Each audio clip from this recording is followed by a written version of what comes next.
What if you could shape someone's entire sense of worth or work ethic? Well, you can, and you can do this with your words. Your words carry power. If you are the leader of a team and you are speaking to your team, use your words to affirm them, to encourage them, to uplift your team and the people around you this week.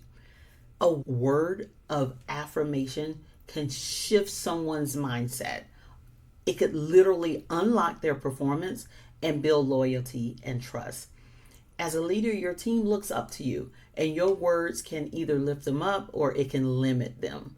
People thrive where they feel seen and valued.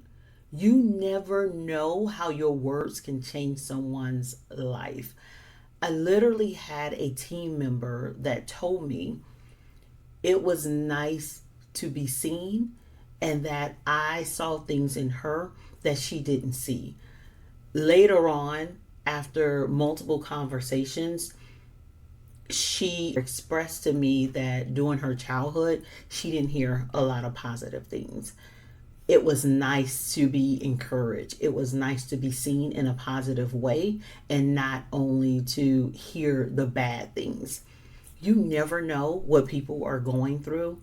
There's a lot going on in this world. And I'm not saying that you have to carry that burden as a leader. However, I am saying that you need to be conscious of it. It doesn't mean that you're not going to ever give feedback that's not positive. However, it means that you have done so much in terms of encouraging them and uplifting them and speaking life into them that when and if you do have to give that type of feedback, they know that it's coming from a good place. Not only that, I have literally seen people's performance shift. This person that I'm telling you about, she was a good employee. Right from the beginning, she was a good employee. But she became excellent. This lady became excellent. She ended up getting promoted. And it was because she had started to believe in herself, because I was expressing to her all the good things that she was doing. Again, she was already a good employee. I didn't make her a good employee. However, speaking life into her, she saw things that she didn't see before. So I want to share with you two references that you could use as you go through the week. The first one is a biblical reference, and this is one of my favorite scriptures. And I'll just read part of it. Is death and life are in the power of the tongue. And this is from Proverbs. And the reason why I like this is it's a reminder for me when I really first started reading the scripture and using it in my life as an affirmation. It was for me to remember to speak good words to me, to be kind to myself, and to be more cognizant of what was coming out of my mouth, especially if I'm using the words I am in front of it. That's how it started. But I've seen the transformation in me, and I do it for people around me, not just my team, but in my family, friends and family, anybody that's around me. I want them to know that I see them and I see the great and wonderful things that they're doing, not always being called out on the negative, because we're always going to do something wrong. We are imperfect beings. The second reference is a book insight, and it is from a book that I read a while ago, and it's called The 1 Minute Manager. And in the book, what it reiterates is that feedback, first of all, you don't have to wait for something formal. You don't have to wait till you're given a review. It should be frequent and consistent. The other thing is that it should be specific when you are giving someone feedback, not the good job.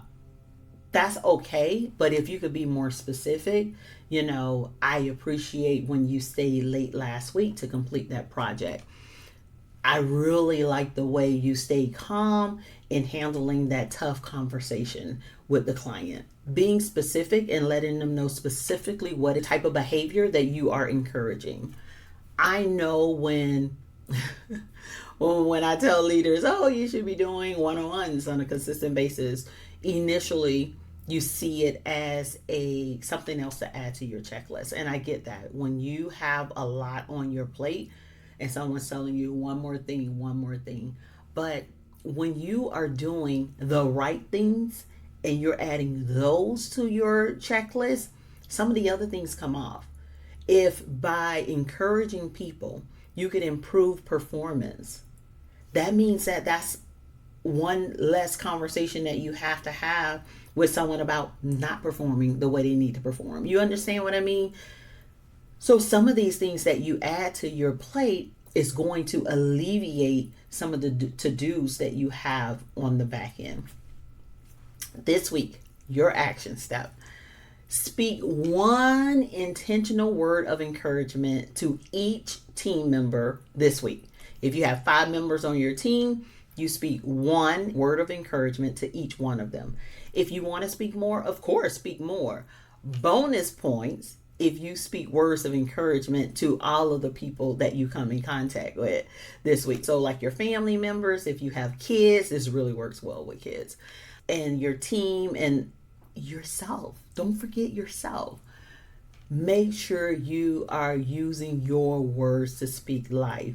So remember that as a leader, you are the thermostat. You actually set the tone of the environment. You want it to be positive, uplifting, respectful, then you set the tone. Now, this is the first time I'm doing the weekly leadership intention. Let me know in the comments how you like it. And then also I'd love to know in the comments, do you often speak words of encouragement to your team? No judgment, just reflection. Let's talk about it down below.